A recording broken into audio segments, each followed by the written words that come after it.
Alhamdulillah Rabbil Alamin. Wassalatu wassalamu ala ashrafil anbiya'i wal mursalin wa ala alihi wa sahbihi ajma'in. Yang dihormati Imam dari Gaza, Palestin. Jadi tuan-tuan, pada malam ni bersyukur kita kepada Allah SWT kerana diberi kesempatan bersama dengan imam muda. Jadi pihak yang bertanggungjawab ataupun yang berusaha membawa imam-imam dari Gaza, Palestin ialah sebuah pertubuhan iaitu Aqsa Sharif. InsyaAllah, Alhamdulillah, bersama dengan kita ialah koordinator Aqsa Sharif Negeri Kedah untuk Sungai Petani, iaitu Dr. Yusri Musa. Jadi sebelum memulakan siri tazkirah pada malam ni, kita jemput Dr. Yusri untuk menyampaikan kata-kata aluan dan juga menerangkan program-program yang dijalankan oleh Aqsa Sharif di Gaza dan juga di Malaysia ini. Dipersilakan kepada doktor. Bismillahirrahmanirrahim. Assalamualaikum warahmatullahi wabarakatuh. Alhamdulillah wassalatu wassalamu ala asyrafil anbiya'i wal mursalin wa ala alihi wasallam. Jazakallahu khairan Tuan Haji Azhar Yusuf, pengurusi Tangguh Karya Masjid Palestin. Alhamdulillah, malam ini kita dapat bersama-sama bersolat tarawih berimamkan Imam Al-Ham Jamil Ibn Hafiz Jamil Al-66 daripada Gaza, Palestin, dalam siri program yang dibawa oleh Aqsa Sharif Malaysia, sebuah NGO di bawah Pertubuhan Ikram Malaysia yang khusus memperjuangkan isu-isu Palestin dan antarabangsa. Dahulunya Aqsa Sharif lebih kepada Palestin, walau bagaimanapun akhir-akhir ini dengan isu yang melanda di Syria dan juga di Mesir, kita juga terlibat bertanggungjawab untuk melibatkan diri dalam isu pertahanan. Namun pada malam ini kita berpeluang mendengar tazkirah daripada Imam Al-Ham, tazkirah ringkas insya-Allah yang akan diterjemahkan oleh sahabat kita Ustaz Azwan. Aqsa Sharif adalah NGO yang telah pun diwujudkan sejak beberapa tahun yang lalu, sejak bermulanya peristiwa Mapi Marmara, di mana pengurusi Aqsa Sharif Palestin Ustaz Asaluddin bersama-sama dalam Mapi Marmara yang ditahan oleh askar Israel. Dan sejak itu kita menjalankan berbagai-bagai aktiviti, terutamanya kutipan dana daripada Malaysia untuk kita hantar ke Palestin, terutama di Gaza dan juga di tepi barat, untuk kita membantu saudara-saudara kita di sana dalam mereka memperjuangkan untuk mempertahankan dan membebaskan Masjid Al-Aqsa yang kita cintai dan kita sayangi, insya-Allah. Dalam program Ramadan ini kita membawa hampir 15 orang imam hufaz daripada Palestin, yang mana kita pergi ke sana dan kita pilih sendiri. Kita buat temu juga imam-imam ini di sana di Gaza, dan kita pilih selama 15 orang. Sepatutnya 30 orang, tapi separuh tidak dapat keluar daripada Palestin kerana ditahan di pintu Rafah sepadan dengan Mesir. Dan sebagaimana tuan-tuan dan puan-puan tahu, Mesir juga sekarang ini dilanda musibah di mana rampasan kuasa oleh tentera terhadap kerajaan pimpinan Ikhwan Muslimin Dr. Morsi. Dan walau bagaimanapun kita dapat bawa 15 orang, hampir seorang untuk setiap negeri. Dan Alhamdulillah kita di Kedah kita dapat Imam Al-Ham. Dia telah pun bermula sejak malam pertama Ramadan lagi di Sungai Petani. Dan Alhamdulillah Masjid Majestic merupakan satu-satunya masjid yang di luar kawasan Sungai Petani yang kita bawa di sini. Terima kasih kepada Tuan Azhari kita. Dan Alhamdulillah juga Masjid Majestic ini adalah masjid yang paling lama daripada solat Jumaat tadi, Maghrib, Isyak dan Tarawih dan Tazkirah. Paling lama aktiviti kita bersama dengan Imam Muda Imam Al-Ham. Dan Alhamdulillah pada siang tadi sewaktu solat Jumaat kita berjaya mengumpulkan RM2,500. Jazakallahu khairan katsira. Moga-moga sedikit yang kesumbangan itu diterima oleh Allah Subhanahu Wa Taala sebagai salah satu sumbangan kita, sebagai salah satu daripada usaha kita, walaupun kita dah di usaha belakang untuk kita membebaskan Baitul Maqdis. Sahabat-sahabat pernah tanya pada Rasulullah SAW, apa pendapat kamu tentang Baitul Maqdis? Rasulullah SAW jawab, ziarahlah dan solatlah kamu di sana. Jika tidak dapat ke sana, kirimkan minyak untuk menerangi lampu-lampu di sana. Maknanya kita kirimkan wang, kirimkan bantuan untuk saudara-saudara kita membebaskan Baitul Maqdis, sebab kita tak dapat pergi ke sana, tak dapat nak ziarah terus solat disebabkan Masjidil Aqsa yang terletak di kawasan tepi barat masih dalam jajahan Yahudi Zionis laknatullah. Dan kita sekarang kita kirimkan minyak-minyak untuk mereka bersama mempertahankan dan membebaskan. InsyaAllah pembebasan Baitul Maqdis tidak lama dan semakin hampir. Dan jadilah kita sebahagian daripada orang disebutkan Rasulullah SAW apabila beliau menyebutkan ada satu kelompok di kalangan umatku yang tidak akan ditewaskan oleh musuh-musuhnya. Dia sahabat-sahabatnya di mana tu ya Rasulullah? Rasulullah SAW kata di Baitul Maqdis dan kawasan sekitarnya. Jadi ulama membahaskan sekitar ini dia tidak terhad. Sekitar kita pun juga boleh letakkan diri kita sebagai orang yang sekitar Baitul Maqdis. Jadi alhamdulillah, jadilah kita, moga-moga usaha yang sedikit, usaha yang kita lakukan ini boleh meletakkan kita dalam golongan yang Nabi Muhammad SAW sebut itu sebagai golongan yang berada di sekitar Baitul Maqdis, insya-Allah. Jadi sebenarnya tazkirah ini Bang Arham, bukan saya yang tazkirah kita. Terima kasih kepada Dr. Yusri Musa yang memilih surah Puaja sebagai salah satu surah untuk yang diimamkan. Jadi insya-Allah tuan-tuan, saat ini kita akan jalan, tabung dah jalan untuk kita sumbangkan ke Palestin. Kita bagi terus, tadi pun doktor dah back in terus, mesej tadi dah back in RM2,500 kutipan pada Jumaat tadi. Jadi tuan-tuan, tabung jalan, tuan-tuan boleh letakkan sumbangan untuk banyaklah pembangunan-pembangunan yang akan dijalankan di sana. Jadi insya-Allah kalau tak sampai lepas pada ni kita letak sejadah, lepas pada tazkirah kita letak sejadah, tuan-tuan bubuh yang tak mungkin ada yang tabung tak sampai, tuan-tuan boleh letak atas sejadah disediakan di luar sana insya-Allah. Jadi pihak majlis ingin memulakan program, jadi dipersilakan yang bahagia Imam Adham dan Ustaz Azwan pada malam ni, dipersilakan. Assalamualaikum warahmatullahi taala wabarakatuh. Bismillahirrahmanirrahim. Alhamdulillahi rabbil alamin. حمد الشاكرين والعاقبة للمتقين ولا عدوان إلا على الظالمين وأشهد أن سيدنا وقائدنا وقدوتنا إمام المجاهدين الغر المحجلين محمد صلوات ربي وسلامه عليه وعلى صحبه ومن تبعه بإحسان إلى يوم الدين. أما بعد أيها الإخوة الكرام، بداية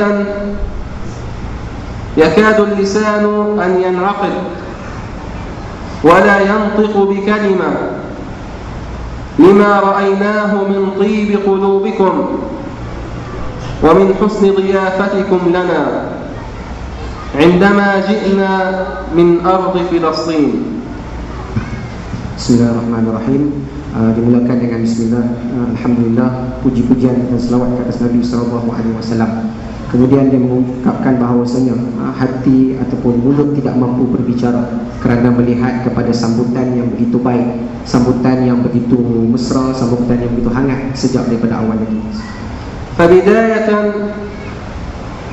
من الواجب ألا ننسى أن نقدم شكرنا لجمعية الأقصى الشريف التي لولا الله عز وجل ثم هي ما كنا موجودون هنا. Kemudian tidak lupa juga untuk mengucapkan terima kasih kepada NGO Aqsa Sharif yang telah banyak membantu. Kalau tidak tiada mereka maka tidak ada kami di sini. كما تعلمون أيها الإخوة الأحباب أننا جئناكم من أرض فلسطين من غزة المحاصرة أرض الجهاد والاستشهاد في سبيل الله. Bagaimana maklum, kami datang daripada bumi Palestin, daripada bumi Gaza, merupakan bumi jihad dan bumi untuk mencari syahid. حيث هناك الجهاد العجيب. Di sana ada satu proses jihad yang begitu mengagumkan. حيث تدفع الأم بأولادها من أجل أن يقتلوا في سبيل الله عز وجل. Di mana ibu-ibu di sana melahirkan anak semata-mata untuk mencari kematian ataupun mencari syahid. وربما سمعتم عن أختنا رحمها الله تعالى نضال فرحات. Kamu pernah dengar tentang saudara kami yang bernama نضال فرحات Nidal Farhat, التي سأضطر لأذكر قصتها إن كان بعضكم لا يعرفها.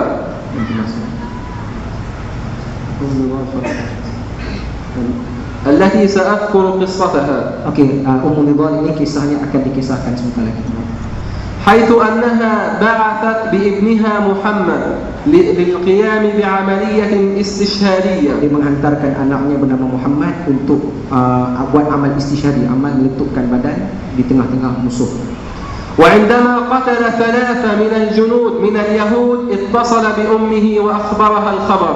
Bila dia berjaya membunuh 3 orang daripada tentera Yahudi, dia terus telefon kepada ibunya untuk beritahu tentang peristiwa itu. وقال لها أنه سيرجع إليها. Dan dia beritahu dia akan pulang kepada ibunya. لكن أتدرون ماذا كان ردها؟ Kamu tahu tak apa yang ibunya cakap balik kat dia? أن هذا لم يكن اتفاقنا. Dia kata bukan inilah yang telah kita sepakati. Yang balik itu bukan yang telah kita sepakati. بل اتفاقنا أن تقتل في سبيل الله عز وجل. Yang telah kita sepakati kamu pergi dan kamu mesti dibunuh dan terbunuh dan mati syahid di sana. ولم تقدم فقط محمد بل قدمت 2 آخران. Bukan sekadar Muhammad, bahkan ada 2 lagi abangnya sebelum itu. وهذا مثال صغير من أمثلة الجهاد في سبيل الله عز وجل في غزة الصامدة. Ini salah contoh yang sedikit, yang kecil di antara contoh jihad yang berlaku di bumi Gaza. سنوضح بشكل مختصر أيها الإخوة الأحباب أحوال فلسطين الحالية. Saya akan cuba ceritakan secara ringkas tentang keadaan Palestin sekarang. حيث تعلمون أن فلسطين تعرضت للاحتلال عام 48. Sebagaimana kita maklum bahawasanya Palestin telah pun dijajah bermula daripada 1948.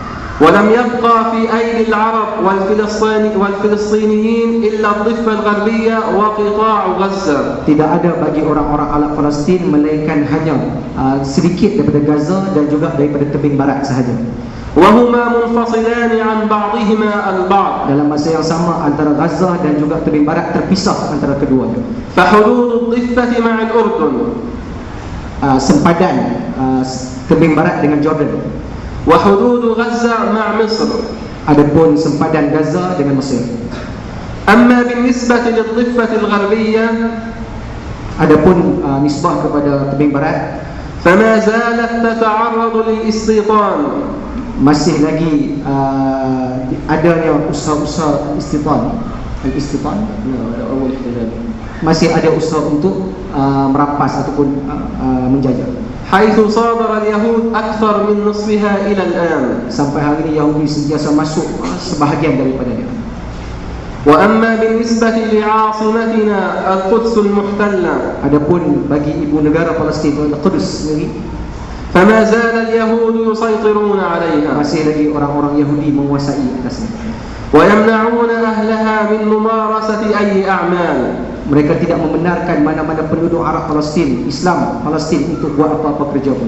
حتى لو أن بيت أحدهم أراد أن يسقط لا يسمح له بإعادة بنائه أو ترميمه. Mana apabila ada bangunan yang runtuh, mereka tidak benarkan untuk dibina semula. والمسجد الأقصى المبارك أولى القبلتين وثاني المسجدين. Adapun Masjid Aqsa yang merupakan kiblat yang pertama dan juga merupakan salah satu kiblat yang penting, الذي تكاد الدمعة أن تنحدر عند ذكره. ketika mana setiap kali kita sebut ada darah-darah yang ditumpahkan. هذا المسجد المبارك الذي ذكر في القرآن الكريم في سورة الإسراء. Inilah masjid yang telah disebut dalam Al-Quran Al-Karim dalam surah Al-Isra. سبحان الذي أسرى بعبده ليلا من المسجد الحرام إلى المسجد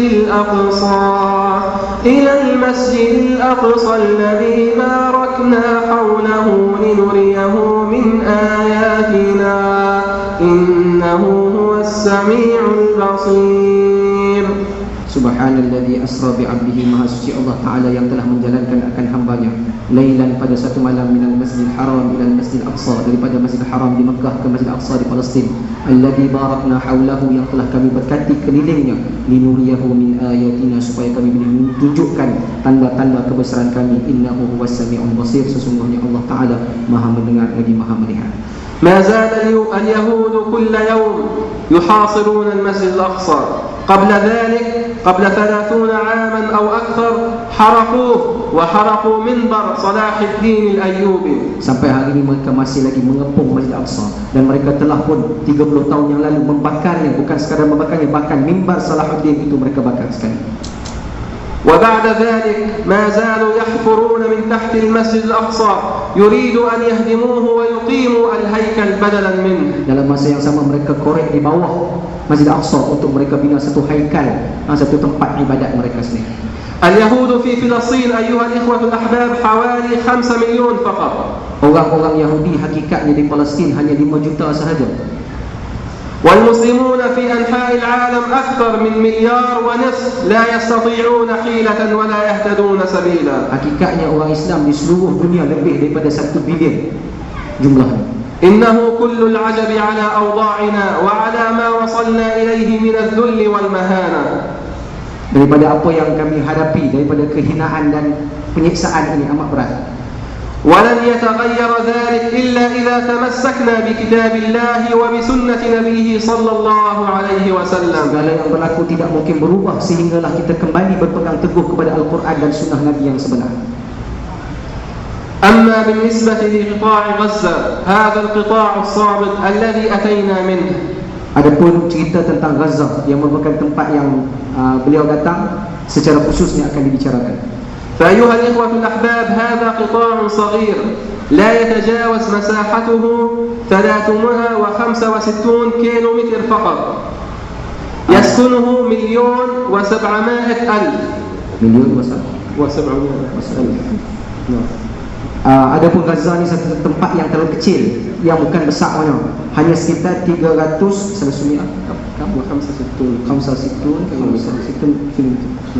kilometer persegi, 365 kilometer persegi, yang penduduknya hanya sekadar 1.700.000 orang sahaja. يعني أكثر كثافة سكانية في العالم. Merupakan أكثر كثافة سكانية في العالم. Penduduk yang paling padat di atas muka bumi ini. Kawasan yang kecil tapi penduduknya padat. بالرغم من ذلك فإنه يتعرض للحصار. Dalam masa yang sama dia menghadapi pengepungan yang berterusan. حصار بري وبحري وجوي. Pengepungan daripada darat, daripada udara dan daripada laut. حيث يمنع دخول الوقود إليه. Sampai tak boleh bawa masuk walaupun hanya sekadar bahan api saja. ومواد البناء. Juga bahan-bahan binaan tak boleh bawa masuk. وكثير من الأطعمة. Juga makanan-makanan tidak dibenarkan masuk. والملابس. Juga pakaian tidak dibenarkan masuk. بالإضافة إلى ذلك فإنه للأسف الشديد جيراننا إخواننا المسلمون جمهورية مصر العربية تشارك في الحصار. Lebih menyedihkan apabila sahabat kita, kawan kita di negeri yang bersebelahan dengan kami, yakni di Palestin, iaitu negeri Mesir, turut serta membantu dalam pengepungan itu. حيث اضطر الناس من أجل أن يحضروا الطعام والبترول ومواد البناء أن يحفروا تحت الأرض ما بين غزة ومصر. Sehingga terpaksa kami korek lubang untuk bawa masuk makanan, bawa masuk petrol dan sebagainya. Korek satu terowong daripada Mesir masuk sampai ke Gaza. وبدلا من أن يقفوا مع إخوانهم المسلمون وقفوا ضدهم وأصبحوا يحاربون الأنفاق. Daripada mereka itu duduk bersama dengan kami, mereka lebih rela untuk duduk dengan musuh-musuh mereka. وإن كنتم سمعتم عن الانقلاب الذي حصل قبل أسبوعين في مصر فإنه أثر تأثيرا كبيرا علينا في غزة. Sebagaimana kita dengar cerita beberapa minggu lepas ini, inqilab ataupun rampasan kuasa yang berlaku itu baru-baru ini amat memberi kesan kepada kami di Palestin. حيث توقفت الآن دخول أي مواد من مصر إلى غزة عبر الأنفاق. Ekoran daripada itu semua barang-barang yang sebelum ini dibawa masuk melalui terowong terhenti dengan akibat rampasan perang. فالآن أكثر من 70% من سيارات غزة توقفت عن العمل بتاتا. Lebih 70% kenderaan di sana tak boleh berjalan sebab tak ada minyak. ولم يعد هناك أي إعمار. Dan tidak ada sebarang pembinaan baru. حتى أن وزارة الصحة حذرت من أن سيارات الإسعاف ليس فيها وقود. Sampai ke tahap ambulan di hospital pun tidak ada minyak untuk diisi, untuk digunakan. يعني لو أرادت امرأة أن تلد في منتصف الليل لن تجد سيارة تنقلها إلى المستشفى. Kalau ada wanita pada malam hari yang nak sakit ataupun yang nak bersalin, tak ada kenderaan yang boleh bawa mereka ke hospital. أو تعرض أحد لحادث لن يستطيع أحد أن ينقله إلى المستشفى. Kalau ada sebarang kemalangan pun sama, tidak ada siapa yang boleh menyampaikan mereka ke hospital. وللأسف الشديد المسلمون ما زالوا في سبات عميق. Yang lebih menyedihkan, orang Islam masih lagi terus tidur lena. ويقول الرسول صلى الله عليه وسلم من لم يهتم لأمر المسلمين فليس منهم. Sebagaimana yang Nabi SAW pernah memberikan satu peringatan, barang siapa yang tidak peduli dengan hal ehwal orang Islam, maka mereka bukanlah di kalangan orang Islam. وإن كان الله قد أنعم عليكم يا شعب ماليزا بالأمن والأمان فإنه هناك أمامكم مسؤولية كبيرة. Sebagaimana tuan-tuan, kita semua di Malaysia telah diberikan keamanan dan kesenangan, maka tanggungjawab kita terhadap mereka amat besar. فإن لم تكونوا تستطيعون أن تجاهدوا بأنفسكم معنا فأنتم تستطيعون أن تجاهدوا بأموالكم وبدعائكم. Kalau sekiranya kamu tidak mampu untuk berjihad dengan diri kamu bersama dengan kami, paling kurang bantulah kami dengan harta kamu dan juga dengan doa kamu. وتوضيح قضيتنا العادلة لجميع دول العالم.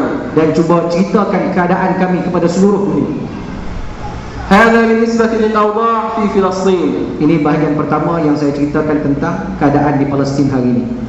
أما ونحن في شهر رمضان المبارك أعاده الله علينا باليمن والإيمان والسلامة والإسلام. Adapun bahagian kedua, saya akan ceritakan sedikit berkenaan dengan Ramadan al-Mubarak yang penuh dengan kebaikan. فإننا نبارك لكم أولا بقدوم هذا الشهر المبارك. Kami mengucapkan tarhib ataupun mengucapkan selamat dengan sebenarnya kedatangan Ramadan al-Mubarak. كما نذكركم أيها الإخوة الكرام أن الله من علينا بمواسم عبادات تضاعف فيها الأجور. Di mana Allah Subhanahu wa taala memberikan kepada kita peluang dalam bulan Ramadan untuk digandakan segala pahalanya. ومن هذه المواسم هو شهر رمضان المبارك. Dan antara musim itu tidak lain tidak bukan adalah musim bulan Ramadan ini. حيث أن شهر رمضان المبارك هو شهر القرآن الكريم. Yang mana bulan Ramadan al-Mubarak adalah bulan diturunkan Al-Quran Al-Karim. شهر تضاعف فيه الحسنات. Bulan yang akan digandakan kebaikan di dalamnya. وتصفد فيه مردة الشياطين. Dan diikat segala syaitan-syaitan. فيه ليلة هي خير من 1000 شهر وهي ليلة القدر. Dalam bulan ini juga ada satu malam yang lebih baik daripada 1000 bulan, iaitu Lailatul Qadar. لذلك عليكم ألا تضيعوا شهر رمضان المبارك. Maka dengan sebab itu janganlah sampai kita mensia-siakan bulan Ramadan al-Mubarak. فلا يدري أحدنا هل سيكون في العام القادم ويحضر شهر رمضان المبارك. Kerana tidak ada siapa pun boleh memberi jaminan dia akan bertemu lagi dengan bulan Ramadan pada tahun yang akan datang. أمن سيكون مع الذين سبقونا من الأجداد والآباء. Ataupun dia akan bersama pada tahun akan datang bersama dengan tok nenek moyang kita yang sudah meninggalkan kita. لذلك علينا أن نكثر من الطاعات والتقرب إلى الله تعالى في هذا الشهر. Maka dengan sebab itu hendaklah kita memperbanyakkan dengan ketaatan dan juga ibadat kita pada bulan ini. وعلينا أن نتحلى بخلق طيب في هذا الشهر وهو خلق الصبر. Itu juga antara kita perlu memperbaiki ataupun berakhlak dengan akhlak yang baik, antaranya adalah bersifat sabar. حيث أن هناك 3 أنواع للصبر أيها الإخوة المؤمنون. Di sana ada 3 jenis sabar yang diajarkan dalam agama. أما النوع الأول فهو الصبر على الطاعة. Adapun yang pertama adalah sabar mengerjakan ketaatan. حيث عليك أن تكسر نفسك الأمارة بالسوء وتلزمها كتاب الله تعالى وسنة نبيه صلى الله عليه وسلم. Adalah dengan cara kita memecahkan ataupun menundukkan nafsu amarah kita untuk kita boleh terus-menerus melakukan ibadat kepada Allah Subhanahu wa taala. لأن الله تعالى يقول كل نفس بما كسبت رهينة. Bagaimana Allah Taala berfirman, setiap jiwa itu akan dibalas dengan apa yang mereka lakukan. ويقول أيضا بل الإنسان على نفسه بصيرة أي بصير بعيوب نفسه. Di mana manusia itu di hari akhirat akan diperlihatkan dengan kesalahan-kesalahan yang mereka lakukan di muka bumi. وأما النوع الثاني فهو الصبر عن المعصية. Adapun bahagian yang kedua daripada sabar, sabar daripada terlibat kepada maksiat. حيث عليك أن تجاهد نفسك أن تبتعد عن المعاصي Hendaklah kita berusaha mengelakkan diri daripada melakukan sebarang maksiat, وعن الشهوات الدنيا الفانية الزائلة. daripada syahwat mencintai dunia yang begitu hina. وأما النوع الثالث فهو الصبر على الأقدار. Adapun bahagian yang ketiga adalah sabar daripada menghadapi sebarang musibah dan dugaan. فاعلم أخي المؤمن أن ما أصابك لم يكن ليخطئك.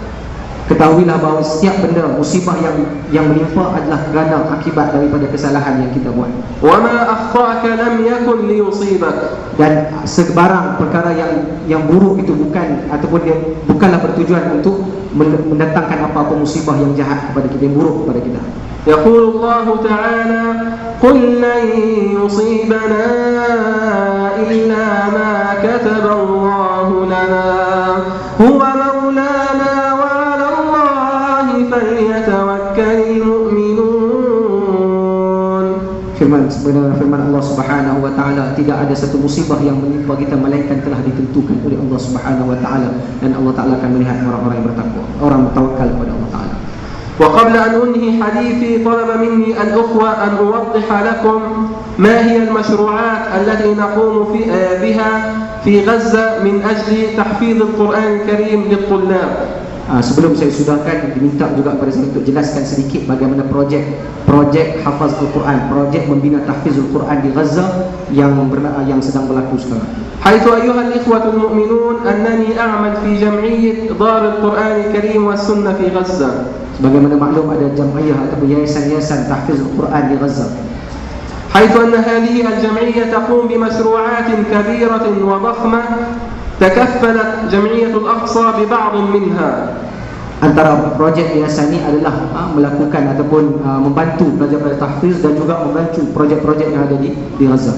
ومن هذه المشروعات التي تكفلت بها جمعية الأقصى الشريف مشروع اسمه تاج الوقار. Dan antara yang terlibat bersama Aqsa Sharif adalah satu projek di bawah تاج الوقار. Taj Waqar, satu jamiah من جمعية القرآن لكن تكفلت به جمعية الأقصى الشريف. Ada satu lagi yayasan di sana yang dibantu ataupun yang dihubungkan dengan Aqsa Sharif di sini. حيث أنكم ربما تستغربون أن هذا المشروع مدته فقط 60 يوما. Yang mana projek ini hanya sekitar 60 hari sahaja. حيث يأتي الطالب إلى مقر التحفيظ إلى المسجد أو مقر الجمعية من الساعة 7 صباحا حتى 2 ظهرا. Pelajar hanya datang daripada start 2 pagi sampai 2 petang sahaja. ويحفظ كل يوم 10 صفحات أي نصف جزء. Setiap hari dia akan hafal 10 safhat, 10 buku surat ataupun setengah juzuk. وفي اليوم التالي يراجع ما حفظه بالأمس ويسمع الحفظ الجديد. Dan pada hari berikutnya dia akan ulang balik hak dia hafal semalam kemarin dan dia akan hafal yang baru untuk dia. حتى إذا ما أتم الشهرين فإنه يكون بإذن الله تعالى قد حفظ القرآن الكريم كاملا. InsyaAllah dalam tempoh sebulan dia sudah boleh hafal keseluruhan Al-Quran. وذلك بالأحكام والتجويد. Dalam masa yang sama hafal dalam hukum hakam tajwid sekali. وربما تستغربون أنه بفضل الله علينا أنه في غزة يوجد طلاب حفظوا القرآن وعمرهم 10 سنوات فقط أو أقل من ذلك أيضا. Ada yang lebih pelik atau lebih ajaib di sana. Ada pelajar-pelajar di sana yang umur hanya 10 tahun ke bawah, 10 tahun atau ke bawah sudah pun hafal Quran keseluruhan. نسأل الله تعالى أن يكون ذلك لكم قدوة حتى تسيروا على نفس النهج الذي نسير عليه. Juga kita mengharapkan tuan-tuan dan kita semua di sini mengikut jejak langkah mereka untuk melakukan perkara yang sama. وتعلموا أبناءكم القرآن الكريم. Kita mengajarkan kepada anak-anak kita Al-Quranul Karim. فهو الذي يحفظهم في حياتهم وعند مماتهم. Yang Quran itu akan menjaga mereka sewaktu mereka hidup dan sewaktu mereka mati kelak. وتحفظوا أنتم أيضا به. Dan akan mendapat pengampunan ataupun balasan yang baik daripada Allah SWT kepada kita. حيث يقول الرسول صلى الله عليه وسلم. Nabi SAW bersabda, إذا مات ابن آدم انقطع عمله إلا من 3 وأحدها ولد صالح يدعو له. Antara hadis Nabi SAW yang menyebutkan apabila mati anak Adam, inqata amalu, terputus segala amalannya. ada 3 benda, antaranya adalah waladun salih yad'u lahu, anak yang saleh yang mendoakan kedua ibu bapanya. ولن تحصل على الولد الصالح إذا لم تعلمه القرآن وتربيه على موائد القرآن وعلى الإسلام العظيم. Kita tidak akan mendapat anak soleh sehingga kita mengajarkan Al-Quran, mengajarkan isi Islam dan juga mengajar apa yang diajarkan oleh Islam itu sendiri. نسأل الله تعالى أن يجعلنا ممن يستمعون القول فيتبعون أحسنه وجزاكم الله خيرا والسلام عليكم ورحمة الله تعالى وبركاته. Mudah-mudahan Allah Subhanahu wa taala memberikan kita mendengar dengan baik dan beramal dengan baik insyaallah. Terima kasih. Jazakumullah khairan katsiran. Assalamualaikum warahmatullahi wabarakatuh. Tuan-tuan, sebelum tu Ustaz Azwan, kalau ada soalan kepada tanya perkembangan. Jadi tuan-tuan, kalau tuan-tuan ada 1-2 soalan untuk berkongsi, silakan. Kalau tak ada, kita nak tutup panelis untuk berkongsi tentang Palestin. Ada sebarang persoalan insyaAllah dalam bahasa Melayu saya akan terjemahkan. Ada. Boleh ceritakan pasal Hamas?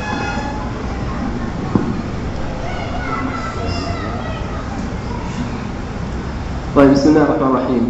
بالاختصار حركة حماس هي جناح تابع لجماعة الإخوان المسلمون العالمية التي هي أساسها جمهورية مصر العربية كما تعلم هذا الأمر. قد من الله على هذه الحركة بالفوز في انتخابات عام 2006. Sebagaimana kita maklum, Hamas adalah asalnya daripada Ikhwan Muslimin di Mesir, berasal daripada sana, dan Allah Subhanahu wa taala memberikan kemenangan kepada Hamas di Gaza pada tahun 2006 yang lalu. ومن أجل أنها تريد أن تطبق منهج الله تعالى وسنة نبيه صلى الله عليه وسلم وتقيم شرع الله في الأرض فإنها حوصرت وشن عليها حربين في عام نهاية 2008 وأيضا 2012. Tujuan Hamas ataupun usaha Hamas untuk melaksanakan syariat dalam Gaza menghadapi beberapa tekanan pada terutamanya pada tahun 2008 dan 2012 yang baru. حيث حوربت للأسف الشديد أولا من أبناء جلدتنا من السلطة الفلسطينية ومن اليهود إلى أن اضطرت لأن تسيطر على غزة عام 2007 وإلى الآن بفضل الله تعالى طبعا تسيطر على غزة. Yang lebih mendukacitakan usaha tekanan itu dilakukan oleh orang Islam sendiri daripada pihak sultah, daripada pihak kerajaan pusat lah, kita kata kerajaan pusat yang menekan, ditambah lagi dengan daripada Yahudi yang pastinya akan menekan terus. ولها جناح عسكري وهو كتائب الشهيد عز الدين قسام التي ضربت تل أبيب في حرب 2012. Juga Hamas dia ada tentera sendiri yang dinamakan Katibah ataupun Kataib Al-Qassam yang berperang pada tahun 2012 yang baru-baru ni, yang berjaya menyekat kemarahan Yahudi. وقد قدمت العديد من قياداتها وأبنائها شهداء على رأسهم مؤسسها الشيخ أحمد ياسين الذي قتل وهو عندما صلى الفجر وانتهى من صلاة الفجر. Banyak di kalangan pimpinan-pimpinan Hamas telah pun syahid dalam tempoh peperangan ini, yang terutamanya pengasasnya tidak lain bukan Syekh Ahmad Yasin yang terbunuh pada subuh hari dalam keadaan beliau keluar untuk melaksanakan salat fajar. ومنهم الدكتور عبد العزيز الرنتيسي الذي قال مقولته الشهيرة أنا أفضل أن أقتل بالأباتشي وقد قتل بالفعل. Juga antara yang terbunuh adalah tokoh besar Abdul Aziz Rantisi yang dia sendiri mengharapkan dia mati dalam keadaan syahid dan Allah Ta'ala kabulkan doanya. وصلاح شحادة قائد كتائب القسام الذي قتل هو وزوجاته الاثنتين وأبناؤه. صلاح شحادة قائد كتائب القسام هو وزوجاته الاثنتين. Ada seorang Salah Ashhad yang terbunuh, dia dan isterinya sekali. والكثير من القيادات العظمى لهذه الحركة. Juga banyak pimpinan besar yang telah menggugur syahid. Terima kasih. Itu sedikit latar tentang Hamas. Ada soalan lain?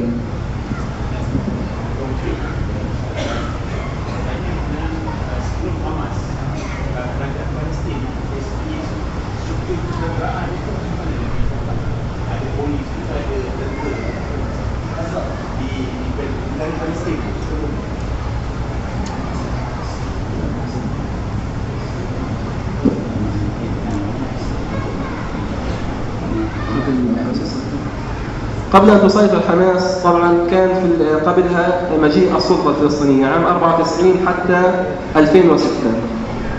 هذه الفترة هي كانت المسيطرة على غزة. طبعا السلطة لم تكن تسمح بالجهاد من أرض غزة، لذلك أصبحت هناك مشاكل كبيرة ما بين حماس وما بين السلطة. اضطرت أن حماس في نهاية المطاف أن تسيطر على غزة. Tentulah sebelum daripada itu sudah ada kerajaan yang asal, kerajaan teman-teman PLO dan sebagainya, mereka lah yang menguasai. Tapi setelah 2006 Hamas menang pilihan raya di Gaza, ketika itulah mula Hamas yang bentuk sendiri sebab menghadapi tekanan-tekanan daripada pihak PLO. وقبل مجيء السلطة عام 94 كان هناك اليهود هم من يسيطروا على غزة، ونتيجة الانتفاضة الشعبية التي حصلت عام 87 خرج اليهود وجاءت السلطة.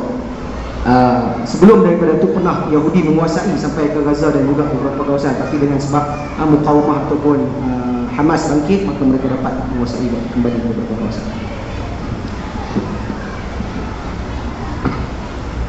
Assalamualaikum.